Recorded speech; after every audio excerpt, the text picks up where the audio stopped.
নমস্কার বন্ধুরা, স্বাগত আমার চ্যানেল জ্যোতির্ময় ওয়ার্ল্ডে। আশা করি তোমরা সবাই ভালো আছো। দীর্ঘ তালবাহানার পর আগামীকাল ডার্বি অনুষ্ঠিত হতে চলেছে গুয়াহাটিতে, এবং সেটা আমাদের মতো অনেক মোহনবাগান বা ইস্টবেঙ্গল ফ্যানদের কাছে যথেষ্ট হতাশাজনক একটা ডিসিশন। কিন্তু ডার্বিটা হচ্ছে মোহনবাগান ইস্টবেঙ্গল দুটো টিমের কাছে, কিন্তু ডার্বি অলওয়েজ 50-50 চান্স। ইস্টবেঙ্গল এবং মোহনবাগান দুটো টিমই কিন্তু স্পেসিফিক কিছু টার্গেট নিয়ে ডার্বিটা খেলতে নামছে, যেখানে ইস্টবেঙ্গলের টার্গেট হলো এই ডার্বি থেকে 3 পয়েন্ট পেয়ে নিজেদের টপ 6-এর যে রেস তাতে নিজেদেরকে পজিশনটাকে মেনটেন করা এবং একটা সাইকোলজিক্যাল অ্যাডভান্টেজ নিয়ে পরের ম্যাচগুলোতে নামা। অপরদিকে যদি মোহনবাগানের কথা বলতে হয়, তাহলে মোহনবাগান টিমের কাছে ডার্বিটা ইম্পর্টেন্ট এই জন্য, কারণ ডার্বি থেকে 3 পয়েন্ট নিয়ে মোহনবাগানের যে প্রেজেন্ট পজিশন বা টপ পজিশন আইএসএল টেবিলে সেটাকে কিন্তু মেনটেন করে রাখতে হবে, এবং এটা একটা গ্রেট চান্স যে এই ম্যাচ থেকে তারা পুরো 3 পয়েন্ট তুলে নেবে। এবার আসি চোট আঘাতের সমস্যা। এই মুহূর্তে দুটো টিমের কাছে কিন্তু কার্ডের কোনো সমস্যা নেই, বা কার্ডের জন্য কোনো প্লেয়ার খেলতে পারবে না এরকম কিন্তু দুটো টিমের নেই। তো এটা অবশ্যই একটা ভালো খবর দুটো টিমের পক্ষেই। অপরদিকে যদি চোট আঘাতের সমস্যা দেখতে হয়, তাহলে ইস্টবেঙ্গল টিমে চোট আঘাতের সমস্যা কিন্তু রয়েছে, এবং যে দুটো প্লেয়ার সম্বন্ধে কথা বলতে হয়, সাউল ক্রেসপো এবং আনোয়ার আলী, এই দুজনকে মোস্ট প্রবলি আগামীকালের ম্যাচে পাওয়া যাবে না।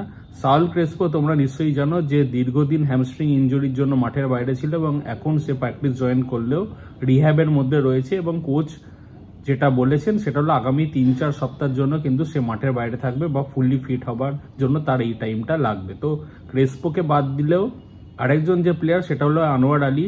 লাস্ট মুম্বাই এফসি ম্যাচে কিন্তু সে পায়ে একটা চোট পায়, বা গোড়ালিতে একটা চোট পায়, সেই চোটের জন্য কিন্তু সে প্রপার প্র্যাকটিসের মধ্যে নেই এবং প্র্যাকটিস থেকে অ্যাবসেন্ট ছিল আজকে।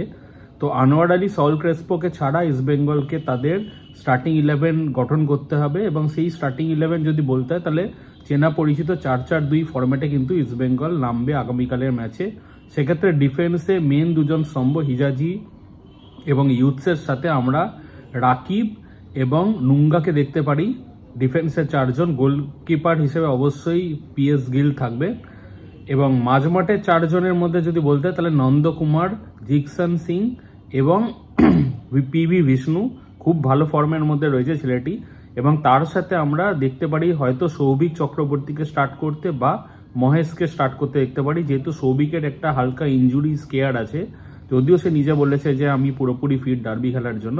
তো মাঝমাঠে 4 জন মোটামুটি নন্দকুমার, জিকসন, তার সাথে পিভি বিষ্ণু এবং সৌভিক চক্রবর্তী ইনকেস যদি না খেলে তার বদলে মহেশকে কিন্তু আমরা স্টার্টিং 11 দেখতে পারি ইস্টবেঙ্গলের।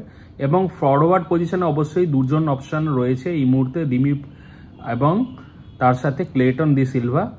ইস্টবেঙ্গল কিন্তু এই স্টার্টিং 11-এ আশা করা যায় যে কালকের ম্যাচ খেলতে নামবে। তো এটা গেল ইস্টবেঙ্গলের পার্ট, এবং ইস্টবেঙ্গলের সাথে এবার যদি মোহনবাগানের স্টার্টিং 11-এর কথা বলতে হয়, তাহলে মোহনবাগানের স্টার্টিং 11টা কিন্তু অনেকটা সিমিলার থাকবে লাস্ট ম্যাচের সাথে, এক্সেপ্ট অনিরুদ্ধ থাপা।